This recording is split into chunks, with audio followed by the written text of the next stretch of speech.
How's it going, guys? It's Mr. Lone Wolf, and today I've just got a quick little simple mission. It's called Settling In. It's on Quarry, and yeah, this is the route I'm taking. Go along really the main road past the quarry, cut down here to the sawmill. Grab yourself. You got to get three pieces of like 3 planks of wood. So unless you're taking the twin stair, then you're gonna have to take some kind of trailer with you. When you get to there as well, you got to turn right. The road's kind of made of logs, so it's pretty easy to remember that. Yeah, just smash through them trees if you can, preferably. Past the oil thing you built, and yeah, just sort of got to drop them off to the village. The vehicle I'm taking today is going to be the old tuner, Voron Grad. I think that's the reason why this video is one of the few I've done that's actually made it under 10 minutes. I could have just added more filler and stuff in, but there's no point really. We'll get cracking. Yeah, I'm taking that trailer. As you can see when I was flicking between them there, I appreciate someone told it me the other day. I never really paid attention to it before.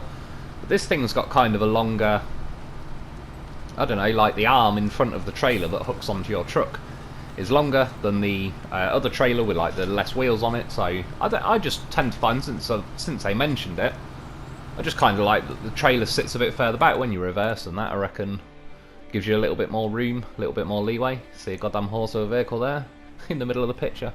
What a professional. It's all part of the loaf training. Just spend the night on your own on Quarry. So as well, someone's mentioning in the comments about that new bandit truck thing they're adding.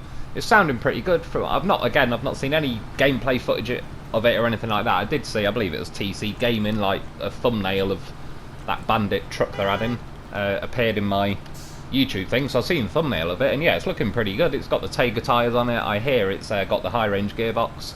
It's sounding, yeah, basically what I would order if I had the chance. So fingers crossed that might be a new favourite when it finally gets here. The sooner they add it, the better. I also heard though they are adding both maps at the same time. I can't 100% confirm it, but it seems legit. It would make sense because they definitely feel like they're slacking a little bit on the pace they're releasing this DLC. If you consider there's supposed to be 4 DLCs and we basically only had one of them, and we're a good 6 months in. So yeah, if they release this one by the end of November-ish, the next one preferably, I don't know, around Christmas time I suppose they're probably going to aim for, and then yeah, the next one like January or February really. Because I know they said like a year's worth of DLC material, and somebody was saying yeah, it's still they're on track like 3 months, 6 months, 9 months, 12 months. But if they're releasing the last DLC 12 months later, then it's kind of like a year and a bit worth, unless you complete it in that day. So the sooner the better really. I've still not heard any news as such though on the actual day it's coming out. Goddamn tree stumps, didn't even see. That's the problem with these things. You don't see them until you hit them, and then you get stuck on them. For some reason the winch kept going from my trailer. Luckily I didn't get caught too bad. It can be a bloody nightmare sometimes. So I did it earlier that I thought was it's to do with like gaming. You remember? Well, remember it's kind of still out now. Was it Google Stadia thing they tried to release? I don't believe it's like an official statement from Stadia. I believe it's one of the people that work there though. But they were saying apparently they did a message on Twitter or something. Again, I don't really have Twitter because I'd get banned on there quicker than I could type the word Twitter. Yeah, they were saying, you know, like with music, how if you play if I played a music in this video, like it could get copyright claimed, etc. They were basically hinting that game companies, it's only a matter of time until, for example, if I streamed this game, that they could demand royalties from me for streaming their game. It's like, yeah, good luck with that one, mate. Pretty laughable. It's like, am I gonna have to pay royalties to the shirt company of the shirt I'm wearing, or am I gonna have to pay royalties to Dulux because the wall behind me is painted with Dulux paint?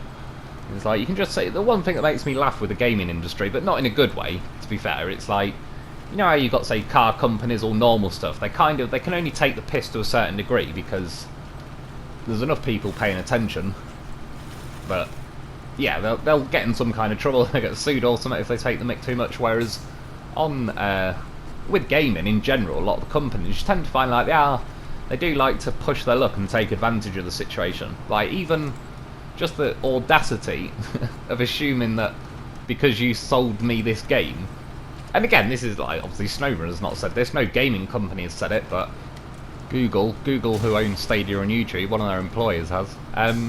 Yeah, just the audacity to think that you could charge me royalties for playing your game. That's, again, like, you take it back to a car company. That'd be like filming myself in my car and then I'm now got to pay a car company royalties. It's like, it's ridiculous. Just trying to get in on the action where, yeah, like I say, that's what the gaming industry, they're greedy little bastards, especially people like EA. That's why I always enjoy calling them out in particular so much. And Activision, they're no better really. But yeah, this is the kind of thing, EA would be licking their goddamn lips over the thought of that. They'd be like, Jesus Christ, why didn't we think of that while we were shoehorning microtransactions into everything? As far as I'm concerned, now I've paid for the game, it's mine now. I'll do what I like. I'll shag it if I want, never mind play it and film it. Of course, if they want to, they can buy the game back. If they want to change the rules afterwards, then yeah, buy your game back. But just to let you know, the price just went up considerably for the sheer audacity of thinking you can try and charge royalties for that. Like, what kind of deranged crackhead thinks up of that stuff? It's probably the brother of the bloody guy buying duck houses. That wouldn't surprise me. But yeah, we'll see how the backlash goes. Like I say, I don't think it was an actual gaming company that said it. I believe it was an employee for Google Stadia. But they basically said, like, that's already the case. It's just they're not enforcing it. So theoretically, at any time, a gaming company could go up to a streamer that's been streaming a game and demand royalties. Like, yeah, good luck with that. We'll see how that one goes. Like I say, I doubt it'll ever happen, but, you know, it's from Google Stadia employee. Google own YouTube. Slippery slope if they want it to be. I don't think it'll go very far, but I don't think that's ever stopped greedy people in the past. Anyway, yeah, that's about it. You get here, drop your wood off. That's what she said. And that's about it. I hope you've enjoyed. Thanks for watching, and I'll be back soon.